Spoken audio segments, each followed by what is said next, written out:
Halo teman-teman, kembali lagi di Story with Gaby.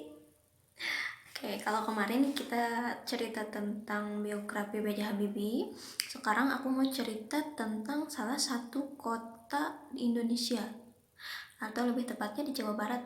Apa yo? Ada yang tahu gak? Oke, aku mau cerita asal-usul kota Cianjur. Oke, ini. Nah, pasti pada penasaran kan? Oke, kalau gitu aku mau bacakan ceritanya ya. Simak dengan baik, oke?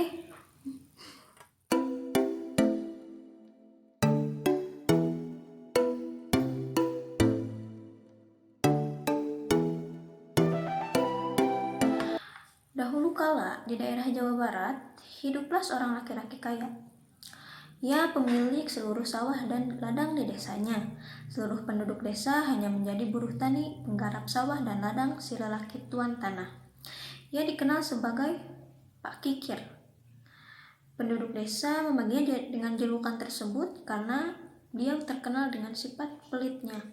Bahkan terhadap anak lelaki satunya pun, ia tetap bersikap pelit. Untunglah sifat kikirnya tidak menular kepada anaknya. Anak Pak Kikir memiliki watak baik hati, sering dia membantu tetangganya yang kesusahan, tentu saja tanpa sepengetahuan ayahnya. Konon, menurut anggapan dan kepercayaan masyarakat di desa, jika kita menginginkan hasil panen yang baik dan melimpah, maka kita harus mengadakan pesta syukuran. Karena merasa takut jika panennya akan gagal, Pak Kikir terpaksa mengadakan pesta syukuran. Semua warga desa diundang oleh Pak Kikir untuk menghadiri syukuran tersebut. Penduduk desa merasa gembira dengan undangan Pak Kikir. Mereka mengira akan mendapatkan makanan enak dalam acara selamatan itu. Ternyata perkiraan mereka meleset.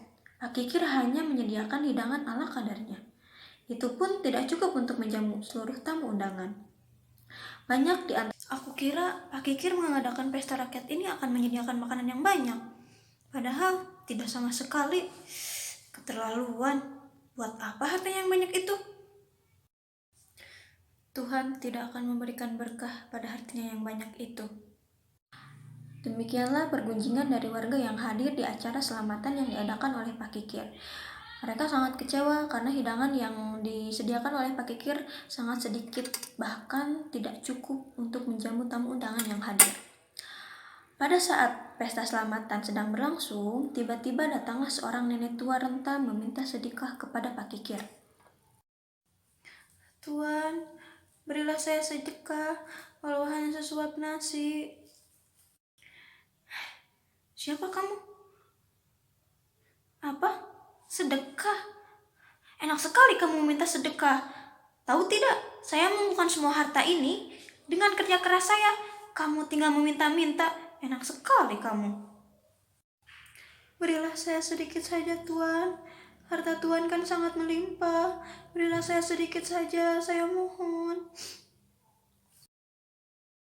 Tidak mau, enak saja main minta-minta. Cepat sana pergi. Kalau tidak pergi, saya panggilkan tukang pukul untuk menghajar kamu. Pergi sana, pergi. Nenek itu pun menangis, mengeluarkan air mata karena tidak mendapat sedekah, tetapi malah diusir secara kasar oleh Pak Kikir. Dia segera meninggalkan rumah Pak Kikir. Melihat kejadian itu, putra Pak Kikir merasa sedih. Diam-diam, dia mengambil jatah makan siangnya sendiri. Lalu dikejarnya nenek itu, kemudian jatah makan siangnya ia berikan kepada si nenek miskin. Terima kasih banyak, Nak. Semoga kelak hidupmu tambah mulia. Terima kasih banyak. Oke, yang selanjutnya, setelah nenek itu pergi tadi, siapa sangka nih kalau si nenek itu adalah bisa dikatakan penyihir, bukan penyihir, tetapi dia bisa menggunakan kekuatannya untuk membalas perbuatan Pak Kikir tadi. Oke, di sini ada kutukan nenek tua. Setelah si anak muda itu pergi, si nenek melanjutkan perjalanannya. Sampailah dia di sebuah bukit desa. Dia berhenti sejenak. Dari atas bukit, dilihatnya rumah Pak Kikir ternyata yang paling besar dan megah di desa tersebut. Sementara rumah-rumah penduduk di sekelilingnya terlihat kumuh. Si nenek tua marah dan berkata, "Ingat-ingatlah Pak Kikir, keserakahan dan kekikiranmu akan meninggalkan dirimu sendiri." Nenek tua lalu menancapkan tongkatnya di tanah, lalu dicabutnya kembali. Dari lubang tancapan tongkatnya memancar air yang sangat deras. Makin lama banjir, air itu semakin meluas hingga menuju desa. Nah, jadi si nenek ini mempunyai kekuatan bisa mengeluarkan air ya. Dia geram dengan sikap Pak Kikir yang sangat tidak baik terhadap sesama manusia dan sangat pelit terhadap apa yang dimilikinya. Nah, sampai saat itu air terus mengalir dan terjadilah banjir di desa tersebut. Banjir, banjir, banjir, tolong banjir. Oh, banjir, ya Allah, banjir, tolong, banjir. Pak, ini gimana Pak, banjir. Cepatlah tinggalkan desa, larilah ke atas bukit karena lebih aman. Tapi Tuhan, bagaimana dengan ladang dan sawah kita? Semua akan terbawa. Betul Pak, hewan ternak kita juga harus dibawa. Kasihan mereka.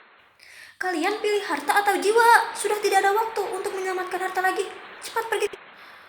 Lalu anak Pak Kikir yang bijak itu terus berteriak, mengingatkan penduduk desa agar pergi ke atas bukit. Ia juga membujuk ayahnya agar, "Ayah, cepat tinggalkan rumah ini, kita harus segera menyelamatkan dia." "Apa kamu bilang? Lari begitu saja? Kamu ini dasar anak bodoh. Sudah, sana, kamu lari. Aku akan mengambil hartaku yang disimpan di bawah tanah. Sudah, kamu pergi sana." Karena sudah tidak ada waktu lagi, anak Pak Kikir segera berlari menyelamatkan diri ke atas bukit. Sementara Pak Kikir masih sibuk mengumpulkan harta bendanya. Akhirnya Pak Kikir tenggelam oleh air banjir karena terlambat menyelamatkan diri. Sebagian besar penduduk desa termasuk putra Pak Kikir selamat. Mereka sedih melihat desanya tenggelam. Kemudian mereka memutuskan untuk mencari daerah baru. Mereka mengangkat anak Pak Kikir sebagai pemimpin desa yang baru. Nah, jadi atas perbuatan Pak Kikir yang sangat pelit terhadap semua orang tersebut, dia mendapatkan balasan yang setimpal, yaitu tenggelam saat banjir datang. Semua hartanya lenyap. Yang tersisa hanya nama desa tersebut. Dan warga-warga yang lain setelah anak Pak Kikir, mereka memilih untuk menempati tempat baru dan diangkatlah anak Pak Kikir tersebut menjadi kepala desa. Nah, lalu bagaimana asal-usul Cianjur tersebut? Sepertinya bisa kita katakan Cianjur. Ci berarti air, anjur itu anjuran ya. Kayak begini ceritanya. Setelah banjir tersebut, Prota Pak Kikir lalu membagi tanah di desa baru kepada penduduk secara adil. Ia juga menganjurkan warganya untuk mengelola tanah dengan baik. Pimpinan desa baru itu mengajarkan penduduk menanam padi dan bagaimana mengairi sawah dengan baik. Desa itu kemudian disebut desa anjuran karena penduduk desa selalu mematuhi anjuran pemimpinnya. Lama-kelamaan desa itu berkembang menjadi kota kecil bernama Cianjur.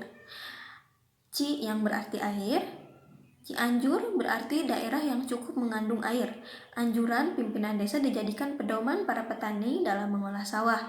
Itulah sebabnya mengapa hingga kini beras Cianjur dikenal sangat enak dan gurih. Jadi ini cerita rakyat di kota Cianjur.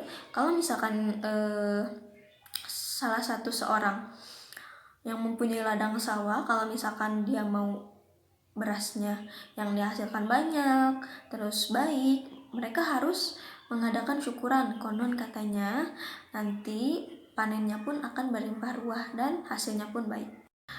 Oke teman-teman, jadi itulah cerita tentang asal-usul Cianjur. Sekarang sudah tahu kan? Tapi menurut aku sih ini hanya cerita rakyat ya. Bisa jadi tidak terjadi atau misalkan siapa tuh terjadi. Kita tidak tahu ya. Oke, terima kasih sudah mendengarkan cerita dari awal sampai akhir. Semoga dapat mengambil hikmahnya dari. Oke, sampai ketemu nanti di cerita selanjutnya. Bye-bye. Terima kasih. Assalamualaikum warahmatullahi wabarakatuh.